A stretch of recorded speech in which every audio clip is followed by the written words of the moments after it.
मां ब्रह्मचारिणी की कथा। या देवी सर्वभूतेषु मां ब्रह्मचारिणी रूपेण संस्थिता। नमस्तस्य नमस्तस्य नमस्तस्य नमो नम। मां ब्रह्मचारिणी की कृपा सदा आप सभी पर सदैव बनी रहे।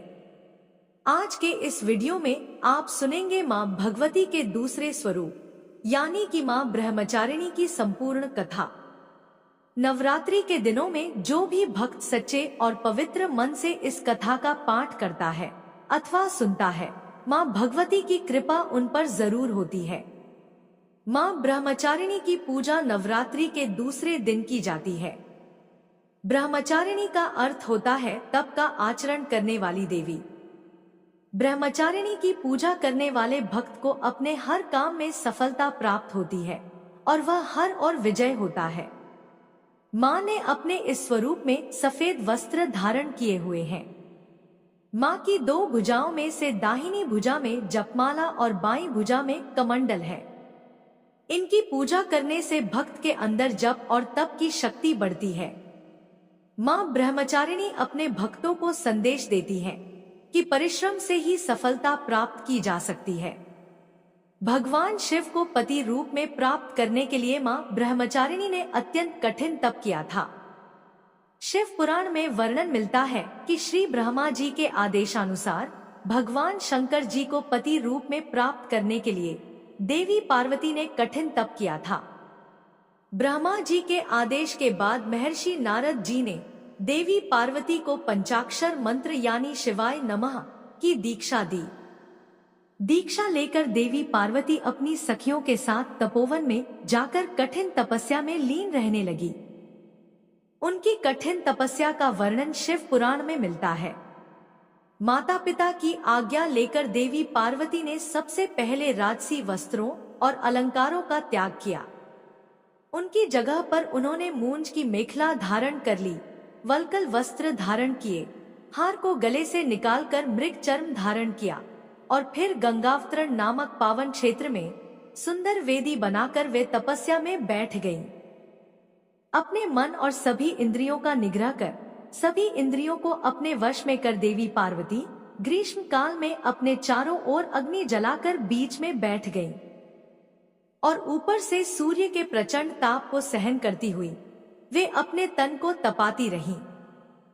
वर्षा ऋतु में वे खुले आकाश के नीचे शिलाखंड पर बैठकर दिन रात जल की धारा से अपने शरीर को सींचती रहीं। भयंकर शीत ऋतु में जल के बीचों बीच रात दिन बैठकर उन्होंने कठिन तप किया।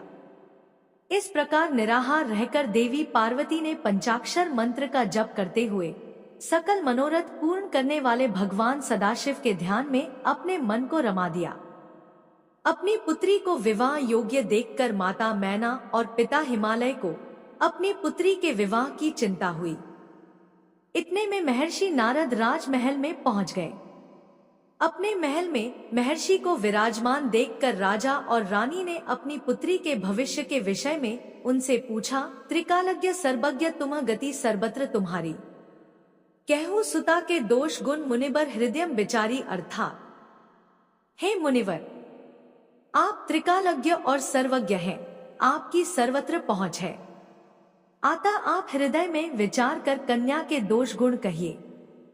नारद जी ने देवी पार्वती का हाथ देखकर भविष्यवाणी की, सब लक्षण संपन्न कुमारी, होई ही संतत पियही प्यारी सदा अचल ही कर रहिवाता, एही ते जसु पहन पितु माता। अर्थात कन्या सब सुलक्षणों से संपन्न है, यह अपने पति को सदा प्यारी होगी, इसका सुहाग सदा अचल रहेगा और इससे इसके माता पिता यश पावेंगे। राजा हिमालय ने प्रश्न में बेटी के अवगुण पहले पूछे थे, किंतु देवर्षि नारद ने पहले पार्वती जी के गुणों का बखान किया। नारद जी चतुर और मनोवैज्ञानिक वक्ता हैं, वे सबके मन की बातें पढ़ लेते हैं, इसलिए देवी पार्वती के माता पिता से वे उनके दिव्य गुणों की चर्चा करते हैं। सद्गुणों की एक लंबी सूची नारद जी ने उनके सामने प्रस्तुत की, लेकिन जब देवी पार्वती के पिता ने पूछा कि हे देवर्षि, मेरी पुत्री में अगर कोई दोष हो तो वह भी बतला दीजिए, तब देवर्षि नारद बोले, सुनो जे अब अवगुण द्विचारी, यानी कि आपकी पुत्री में 2-4 अवगुण भी हैं, उन्हें भी आप सुन लो। जोगी जटिल अका मन नगन अमंगल बेश, अस्वामी यही कहे मिलिही परी हस्त असी रेख। नारद जी कहने लगे कि पार्वती पुत्री तो सर्वगुण संपन्न है, परंतु योगी, जटाधारी, निष्काम हृदय, नंगा और अमंगल वेश वाला ऐसा पति इसको मिलेगा। इसके हाथ में ऐसी ही रेखा पड़ी है। नारद जी के मुंह से यह बात सुनकर देवी पार्वती के माता पिता बहुत उदास हो गए, किंतु देवी पार्वती को मन ही मन बड़ी प्रसन्नता हुई। जो विबाहु शंकर सन हुई, दोषो गुण सम कह सबु कोई। नारद जी ने पार्वती जी के माता पिता को बहुत समझाया कि जिन दोषों का वर्णन मैंने किया है वे सभी शंकर जी में हैं, और अगर पार्वती जी का विवाह भगवान शंकर से कर दिया गया तो यह दोष भी गुण में बदल जाएंगे। अंत में नारद जी ने माता पिता से यह तक कह दिया कि शिव जी को छोड़कर संसार में आपकी पुत्री के लिए कोई दूसरा वर है ही नहीं। किंतु आशुतोष होने पर भी शंकर जी दुराध्य हैं, यानी कि शिव जी कठोर उपासना से प्रसन्न होते हैं। उनको प्राप्त करने का एक ही उपाय है कि पार्वती जी वन में जाकर कठिन तपस्या में लीन हो जाएं। तब देवर्षि नारद की प्रेरणा से अपने माता पिता की आज्ञा लेकर देवी पार्वती हिमालय के गहन वन में तपस्या करने के लिए चली गई। पार्वती जी के तप में हद से अधिक भगवान शिव को प्राप्त करने का अनुराग है, इसलिए शिव जी के चरणों का ध्यान करते हुए उन्होंने सभी प्रकार के सुखों का त्याग कर दिया। भगवान शंकर के चरण कमलों में नित्य नूतन अनुराग होने के कारण अब तो उन्हें अपने शरीर की भी सुधि नहीं रही। उन्होंने तन और मन से पूरी तरह अपने आप को तपस्या में लीन कर लिया। 1000 वर्ष तक मूल और फल का और 100 वर्ष तक उन्होंने केवल शाक का आहार किया। कुछ दिन तक उन्होंने केवल पानी और हवा का सेवन किया और कुछ दिन के बाद इन्हें भी त्याग कर कठिन उपवास किया। फिर इन्होंने वृक्ष से गिरी हुई बेल की सूखी पत्तियां खाकर 3000 वर्ष बिताए। जब देवी पार्वती ने सूखी पत्तियां भी खाना बंद कर दिया तब उनका नाम पड़ गया अपर्णा। तभी देवी पार्वती की इस कठिन तपस्या को देखकर आकाशवाणी हुई कि हे देवी, तुम्हारे मनोरथ पूर्ण हो गए, अब तुम तप छोड़कर अपने घर जाओ। भगवान शंकर तुमसे मिलने जल्दी आएंगे। इसके बाद एक दिन भगवान शिव ने देवी की तपस्या से प्रसन्न होकर उन्हें दर्शन दिए और उन्हें अपनी पत्नी के रूप में स्वीकार करने का वचन भी दिया। कठिन तपस्या में लीन होने के कारण और सभी प्रकार के सांसारिक सुखों का त्याग करने के कारण ही माँ के इस रूप की पूजा की जाती है। माँ ब्रह्मचारिणी की पूजा करने से सभी प्रकार के सुख समृद्धि की प्राप्ति होने के साथ ही सारे मनोरथ भी पूर्ण हो जाते हैं। प्रेम से बोलिए जय ब्रह्मचारिणी माता की। अब आइए सुनते हैं माता वैष्णो देवी की कथा। हंसाली नामक गांव में माँ वैष्णो देवी के परम भक्त श्रीधर रहा करते थे। वह निसंतान होने से दुखी थे। एक दिन उन्होंने नवरात्रि पूजन के लिए कुमारी कन्याओं को बुलाया और माँ वैष्णो कन्या भेष में उन्हीं के बीच आ बैठी।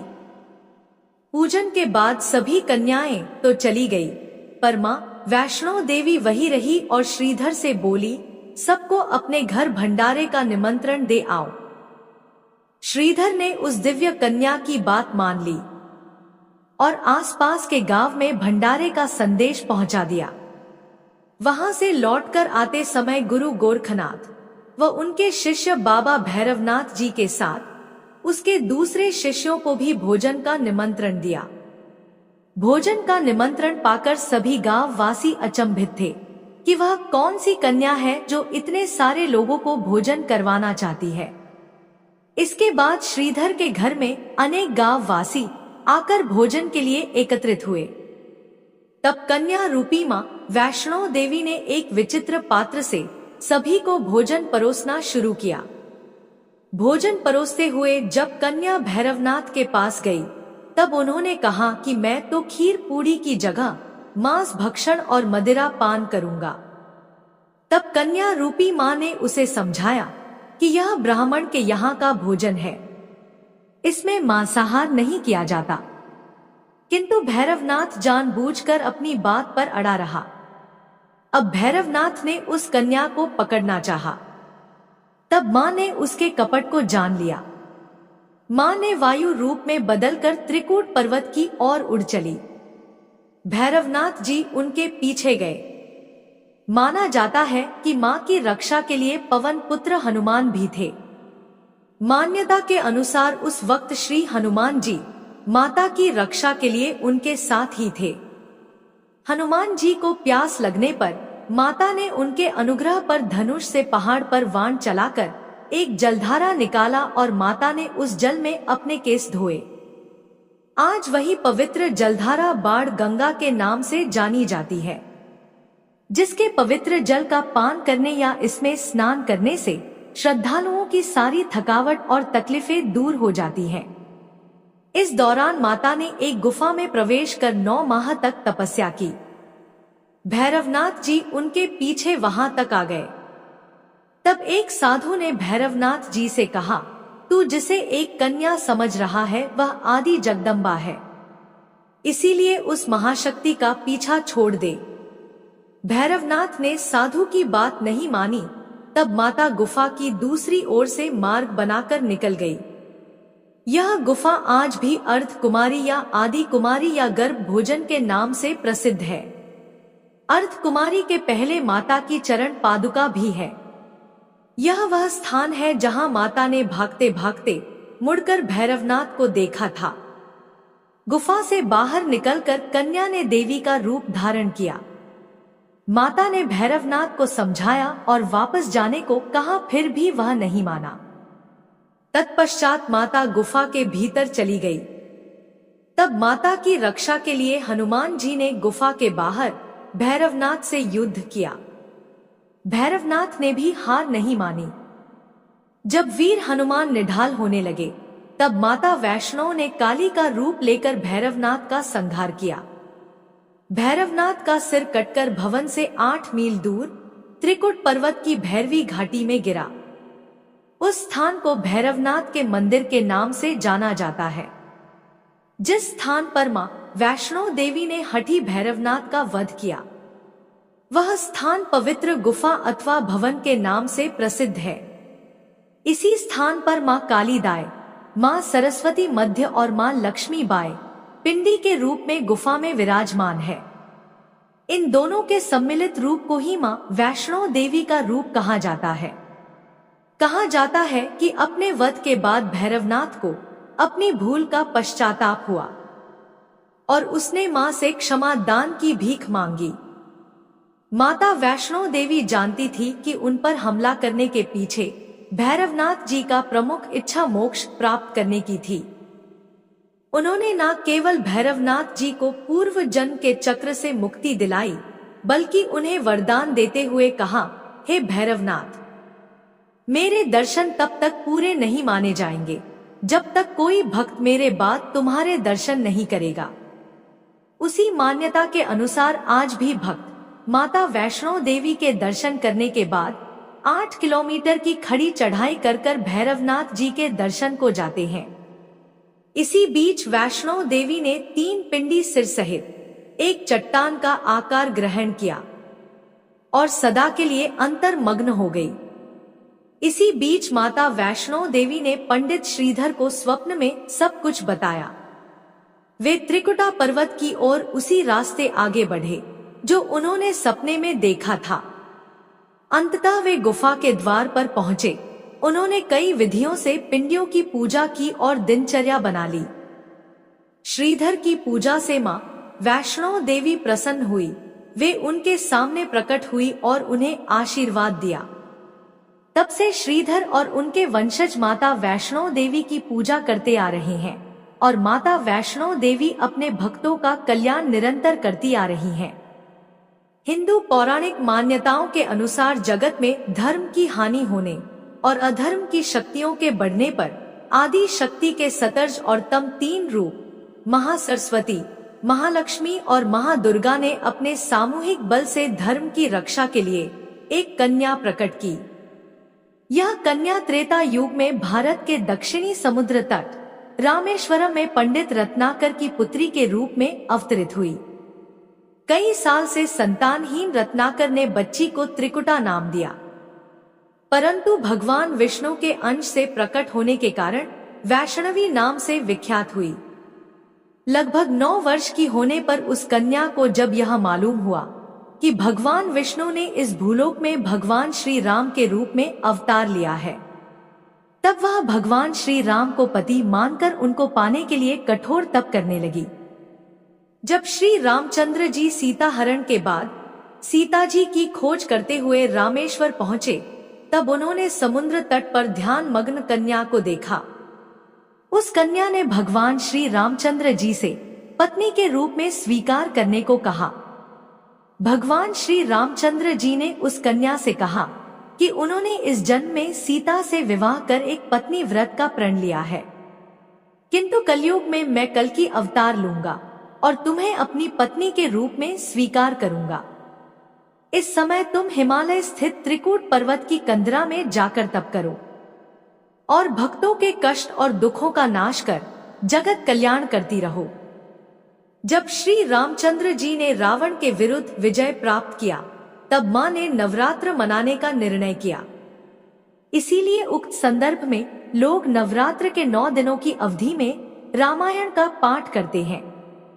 श्री रामचंद्र जी ने वचन दिया था कि समस्त संसार द्वारा मां वैष्णो की स्तुति की जाएगी और त्रिकुटा वैष्णो देवी के रूप में प्रसिद्ध होंगी और सदा के लिए अमर हो जाएंगी। प्रेम से बोलिए जय माता वैष्णो देवी, जय भैरवनाथ बाबा की। प्रिय श्रोताओं, अब आइए सुनते हैं माता रानी की दूसरी कथा। एक राजा और एक रानी थे। बहुत दिनों तक उनके कोई संतान नहीं हुई। कई जब तप करने के बाद कई सालों बाद उन्हें एक संतान की प्राप्ति पुत्र रूप में हुई। अब राजा और रानी बहुत खुशी से अपना राजपाट संभालने लगे। कई दिनों तक ऐसा चलता रहा। देखते देखते पुत्र 4-5 साल का हो गया। एक दिन की बात है, रानी दोपहर में बच्चे के साथ सो रही थी और बच्चे की नींद खुल जाती है। वह उठकर बाहर की ओर जाने लगा, क्योंकि उसे बाहर जाने नहीं दिया जाता था। तो वह मां को सोता देखकर उसके मन में बाहर जाकर अपनी उम्र के बच्चों के साथ खेलने की इच्छा हुई और वह छिपकर बाहर चला गया। वह खेलते खेलते बहुत दूर चला गया और वह किसी दूसरे गांव में जा पहुंचा। इधर जब रानी की नींद खुली तो वह बच्चे को अपने पास ना देखकर बहुत हैरान हुई। फिर बच्चे की खोज भी शुरू की गई। बहुत प्रयास करने के बाद भी सफलता हासिल नहीं हुई, अर्थात बच्चा नहीं मिला। अब राजा रानी फिर से दुखी हो गए। अब वह बच्चा उस गांव में एक ग्वाले के घर पहुंचा। तो ग्वाले ने उससे पूछा, हे पुत्र, तुम कहां से आए हो? तो वह बच्चा अपने बारे में कुछ बता नहीं सका, क्योंकि वह बहुत छोटा था। उसे कुछ पता नहीं था। वह केवल बच्चों के साथ खेलते खेलते दूर चला गया था। ग्वाले ने कहा, जब यह बच्चा अपना नाम नहीं बता पा रहा है तो इसे अपने पास रख लो। जैसे तुम्हारे 2 बच्चे हैं वैसे ही यह तीसरा रहेगा। अब इधर वह बालक ग्वाले के बच्चों के साथ घुल मिल कर खेलने लगा और कुछ दिन बीत भी गए। एक दिन ग्वाले की नजर उस बच्चे के हाथ पर पड़ी।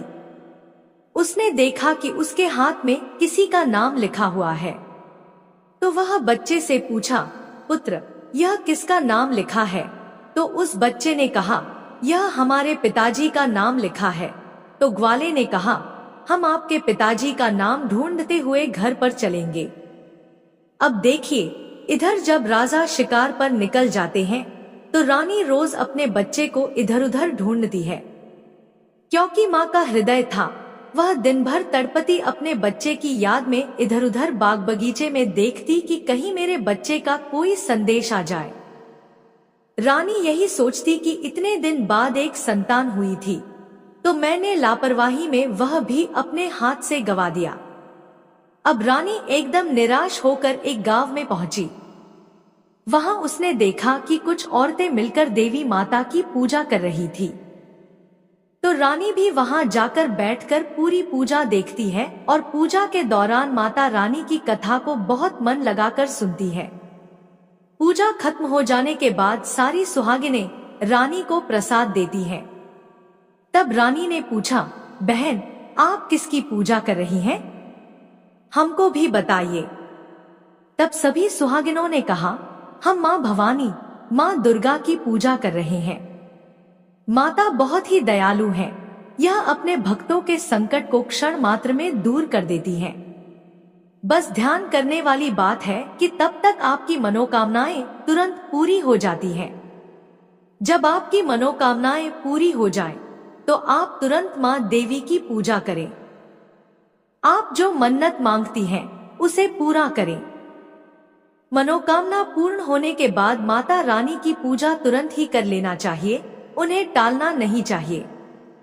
रानी ने अपने मन में सोचा कि अगर माँ भवानी, माँ दुर्गा ने हमारा बच्चा सकुशल वापस हमारे पास पहुँचाया, तो हम भी इसी तरह से सभी सुहागिनों के साथ माता रानी की पूजा करेंगे।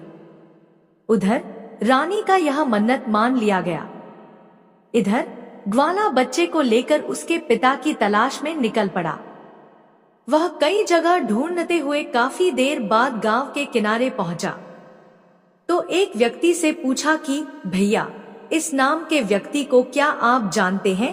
तो उस आदमी ने बताया, हाँ भैया, यह हमारे राजा का नाम है। उनका पुत्र खो गया है। क्या यह उन्हीं का पुत्र है? यह बताकर ग्वाला को घर का पता बताया। ग्वाला जब बच्चे को लेकर राजा के द्वार पर पहुंचा, तो राजा रानी ने अपने बच्चे को देखकर लिपटकर रोने लगे और बार बार ग्वाला का धन्यवाद करने लगे। तो राजा ने पूछा, भाई, इसको आपने कहाँ पाया? तो ग्वाला ने कहा, राजा साहब, यह बालक घूमते घूमते हमारे गांव आ पहुंचा था। तब हमने इससे इसका पता पूछा। बालक कुछ ना बता सका। एक दिन खेलते खेलते जब मेरी नजर इसके हाथ पर गई, तो उसका नाम लिखा हुआ था और उसी नाम के सहारे हमने इसको आप तक पहुंचाया है। प्रिय भक्त गणों, रानी की खुशी की सीमा न थी। रानी ने राजा से कहा, ग्वाला को खूब धन दौलत देकर विदा कीजिए। लेकिन ग्वाला ने कुछ नहीं लिया और कहा, जितनी खुशी आपको है अपना पुत्र पाकर, उतनी खुशी मुझे भी है कि मैंने आपकी धरोहर को आप तक पहुंचाया है। अंत में राजा ने ग्वाला को धन देकर विदा किया। अब रानी को तुरंत याद आया कि उन्होंने माता रानी की मन्नत मानी थी, उनकी पूजा करने का और नवरात्रि का व्रत करने का। रानी ने राजा से कहा, हमने माँ दुर्गा का मन्नत माना है, हमें नवरात्रि का व्रत करना है। हम नवरात्रि का व्रत करेंगे। नगर के कुछ स्त्रियों को निमंत्रण दीजिए और तुरंत माँ भवानी की पूजा कीजिए। रानी ने तुरंत माता की पूजा करने वाली सारी सामग्री इकट्ठा करवाई। माता रानी की पूजा विधिवत की गई। सभी सुहागिनों ने मिलकर माता रानी की विधिवत पूजा की और माँ भवानी दुर्गा माता का गीत गाया। जिन सुहागिनों को माता रानी की कथा आ रही थी, उन्होंने माता रानी की कथा सुनाई। फिर अंत में सभी सुहागिनों ने मिलकर माता रानी की आरती की और उनसे प्रार्थना की कि हे माँ, जिस तरह आपने हमारे संकट को दूर किया, ऐसे ही जो आपको याद करें, आप उनके भी संकट को तुरंत दूर करना। हे माँ, आपका स्वभाव बड़ा ही दयालु है, बड़ा ही सहज, बड़ा ही कृपालु है। जय माता रानी। हे माँ भवानी, जिस प्रकार आपने रानी के बच्चे को वापस किया, उसकी गोद भरी, उसके जीवन में खुशियां लौटाई, उसी प्रकार सभी माताओं की गोद को हरा भरा रखना, सभी के घर में सुख समृद्धि लाना।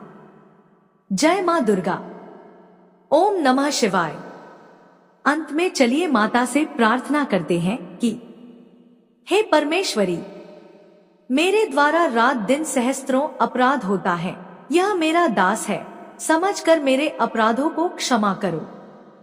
हे परमेश्वरी, मैं आह्वान, विसर्जन और पूजन करना नहीं जानता, मुझे क्षमा करो। हे सुरेश्वरी, मैंने जो मंत्रहीन, क्रियाहीन भक्तियुक्त पूजन किया है वह स्वीकार करो। हे परमेश्वरी, अज्ञान से, भूल से अथवा बुद्धि भ्रांति से जो न्यूनता अथवा अधिकता हो गई है उसे क्षमा करिए तथा प्रसन्न होइए। जय माता दी। मिलते हैं कल माता रानी की तीसरे दिन की कथा के साथ। तब तक के लिए जय श्री कृष्णा। राधे राधे।